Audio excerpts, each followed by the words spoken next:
Okay, dokie. Brother Shu'aib from the Emirates had a very good question. See, the question is what we revolve around in our lectures, in our programs, in everything we do. But there is a twist. So in essence, Shu'aib is saying that the Muslims, and he's generalizing, and this is wrong, but I'm just quoting.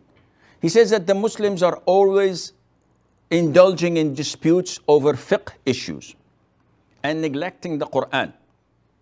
And he quotes one who said that if you don't recite the Qur'an, you'll not be questioned on or accountable on the day of judgment. Allah Azza wa Jal will hold you accountable only for salat, siyam, etc. And he's saying that one or two of the people were discussing about the length of the beard, to the extent that one of them said to the other that you're a disbeliever, you're a kafir, over such a dispute. So he is alarmed by this. And he's saying, why is this happening and taking place when we have the perfect guidance from Allah, which is the Qur'an? Now, I agree with you, Shu'aib, to a great extent. What I disagree is the attempt, intentionally or I'm presuming it's unintentionally, to isolate the Qur'an. See, the Qur'an is a book of guidance, but it cannot work by itself. Otherwise, Allah would have revealed a copy of the Qur'an for each and every one of us. It had to be revealed to the best of Allah's creation, who is Muhammad sallallahu alayhi wa sallam. He is our role model. He is the best of examples. He portrayed the Qur'an in his character, in the way he explained Islam to us. Without his Sunnah and teachings, we cannot comprehend and implement fully the Qur'an. Coming back to your question,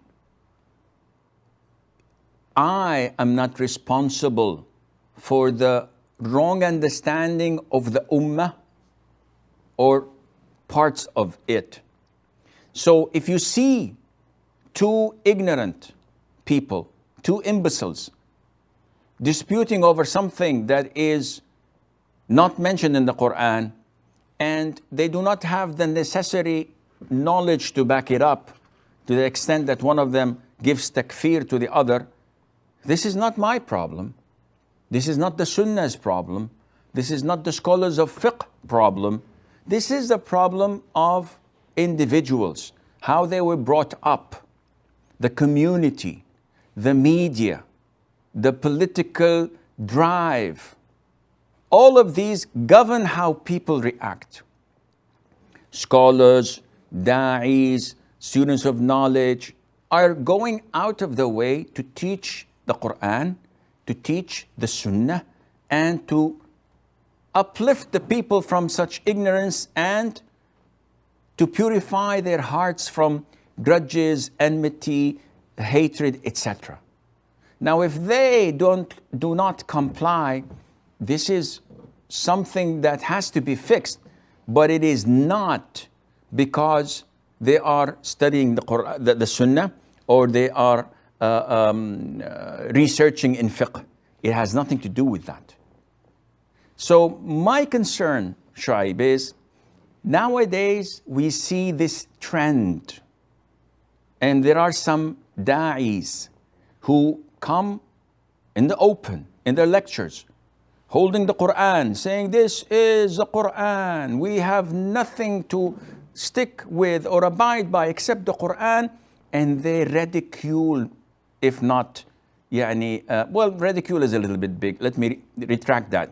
They disregard the Sunnah. They disregard issues of Aqeedah. They may make fun of Tawheed, saying that it is not in the Qur'an, and this is a serious issue. We always tell people to abide by the Qur'an. We always quote verses of the Qur'an before we speak over any issue, if there is an evidence in the Qur'an. So this is the norm, but it has to be understood through the Sunnah. It has to be understood through sound, authentic aqeedah. Otherwise, a person would be deviated. So I fully agree with you in terms that the ummah has to abide by the Qur'an and the Sunnah. They have to learn their religion, and above all, they have to purify their character, the way they deal with people and the way they understand the deen in order to be righteous, practicing Muslims. What use is the knowledge if I'm knowledgeable, but I'm not truly practicing, if I'm not righteous, if I do not treat my servants, my spouse, my children, my neighbors, my relatives, my colleagues in a way that is notable, and people would say, MashaAllah, this is Islam, then there is an error that has to be fixed, but we cannot blame the message. We may blame the messengers, those who pretend to be implementing Islam and they're tarnishing its reputation through their character, and Allah knows best.